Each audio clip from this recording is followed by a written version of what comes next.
모바일넷 논문 리뷰 시작하도록 하겠습니다. 모바일넷 에피전트 컨볼루셔널 뉴럴 네트워크 폴 모바일 비전 어플리케이션스이고요. CVPR 2017년에 출판이 되었습니다.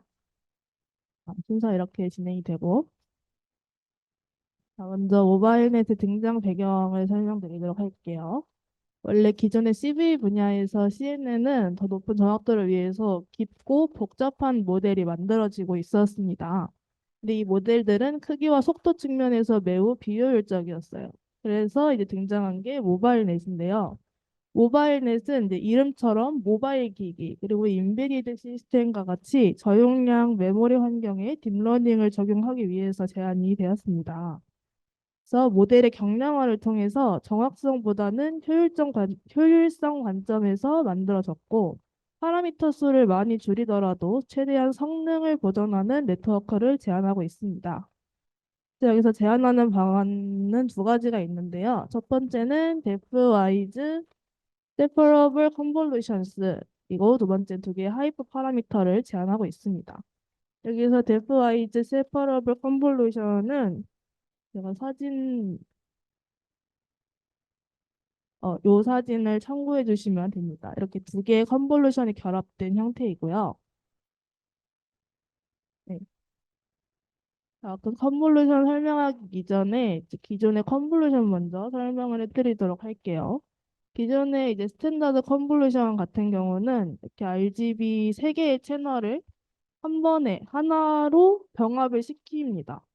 그래서 이 연산량을 보시면 이게 필터 크기 곱하기 채널 수 곱하기 필터 수에다가 인풋 이미지의 크기까지 해서 연산량이 매우 많은 것을 볼 수가 있습니다. 어, 컨볼루션 과정을 다들 아실 거라 생각하고 생략하도록 하겠습니다. 그래서 이제 데프 와이즈 세퍼러블 컨볼루션 중에 첫 번째가 데프 와이즈고 두 번째가 포인트 와이즈 컨볼루션으로 이루어져 있어요. 첫 번째 데프 와이즈 컨볼루션은 이제 채널마다 따로따로 필터를 학습시키게 됩니다. 이게 무슨 소리냐? 이제 RGB 이렇게 3채널이 있으면은 한 채널에 하나씩 필터를 적용을 시킵니다. 그러면은 이제 입력과 출력의 채널 수가 동일하게 나오게 됩니다. 그래서 이것을 연산량을 살펴보면 이 필터 크기 곱하기 채널 수에다가 이미지 크기를 곱해서 다음과 같이 연산이 되게 되고요. 이제 앞에 거랑 이어서 보시면 됩니다. 그다음에 포인트 와이즈 컨볼루션을 진행을 하는데 필터의 크기가 원 바이 원이기 때문에 각 채널에 대한 연산만 수행을 해주시면 됩니다. 이렇게 세 개에 대한 컨볼루션 결과가 나온 것을 원 바이 원 컨볼루션으로 다시 한 번 더 압축 채널 축소를 시켜준다고 생각을 하시면 됩니다. 그래서 차원 축소를 통해서 연산량을 감소를 시킬 수가 있고요. 연산량 보면은 채널 수 곱하기 필터 수 곱하기 이미지 크기 해서 원 바이 원 컨볼루션이기 때문에 연산량의 이 추가적인 연산을 필요로 하지 않습니다. 그래서 이제 총 연산을 보시면 이제 데프와이즈 세퍼러블 컨볼루션은 이 두 개의 연산량을 더한 이게 총 연산량이 되고 스탠다드 컨볼루션은 이제 곱한 게 총 연산량인데 이 둘을 이제 나눠 보면은 n분의 1 더하기 dk 제곱분의 1 이렇게 나오게 됩니다. 여기서 n은 채널 수를 의미를 하는데 보통 64, 128, 512 이렇게 매우 큰 수기 때문에 역수를 취하면 매우 작은 수가 되고요. 그다음에 DK 필터 크기는 이제 기본적으로 3 바이 3 필터를 쓰기 때문에 역수를 하면은 9분의 1이 되게 되죠. 그래서 매우 작은 수와 이제 9분의 1을 더해서 데프와이즈 세퍼러블 컨볼루션이 보다 스탠다드 컨볼루션이 약 연산량이 8에서 9배 많다는 것을 알 수가 있습니다. 구조를 비교해 보시면 이제 왼쪽의 구조를 보시면 스탠다드 컨볼루션 레이어는 선바이선 컨볼루션에 이제 배치 노멀레이션을 적용을 하고 그다음에 렐로 함수를 적용을 시키고요. 이 데프와이즈 세퍼러블 컨볼루션 레이어를 사용을 하면 선바이선 데프와이즈 컨볼루션을 지나고 배치놈 적용시키고 렐로 함수 지나서 다시 원 바이 원 포인트 컨볼루션 진행하고 배치 노멀레이션 진행하고 렐로 함수 진행하도록 되어 있습니다. 그래서 모바일넷의 전체적인 구조를 보시면 다음과 같이 총 28개의 레이어로 이루어져 있습니다.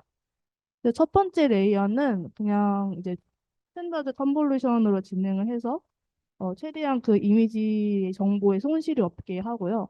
그다음부터 데프와이즈와 포인트 컨볼루션 진행을 합니다. 여기서 S2는 이제 스트라이드가 2다라는 걸 의미하는 거고, BW는 데프와이즈 컨볼루션을 의미를 합니다.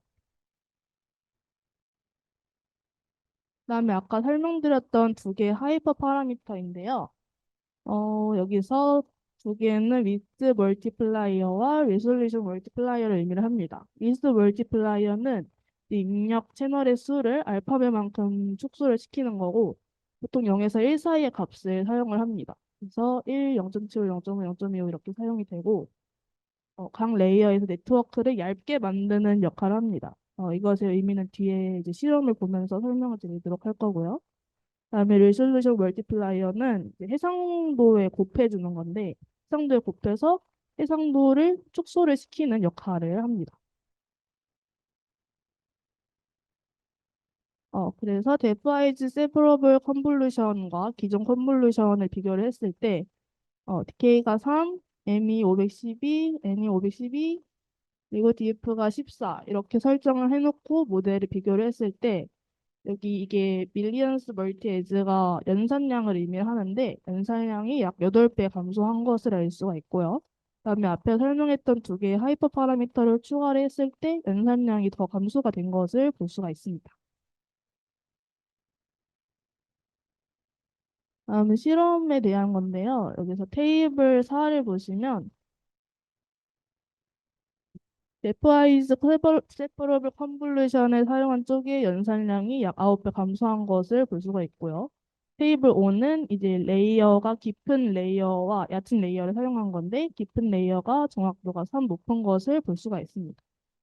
그리고 오른쪽에 있는 것은 이제 하이퍼 파라미터 두 개를 사용한 건데요. 앞에 있는 1.0, 0.75 이게 하이퍼 파라미터의 수를 의미를 하는 건데 위스 멀티플라이어가 이제 감소를 할수록 정확도가 감소가 되는데 여기서 0.25대를 보시면 갑자기 정확도가 확 감소하면서 이제 연산량도 확 감소가 되는 것을 보실 수가 있어요. 그리고 이 밑에 레솔루션 멀티플라이어 사용한 것을 보시면 여기서는 이제 정확도가 조금씩 감소하고 연산량은 이제 많이 감소하는 것을 볼 수가 있습니다. 이것은 앞에 이제 위드 멀티플라이어와 리솔루션 멀티플라이어 이렇게 네 개의 수를 조합을 해서 16개의 모델에 대한 그 트레이드 오프 관계를 본 건데요. 앞에서 본 숫자와 같이 0.25에서 모델이 매우 작아지고 연산 정확도가 떨어지는 것을 볼 수가 있습니다.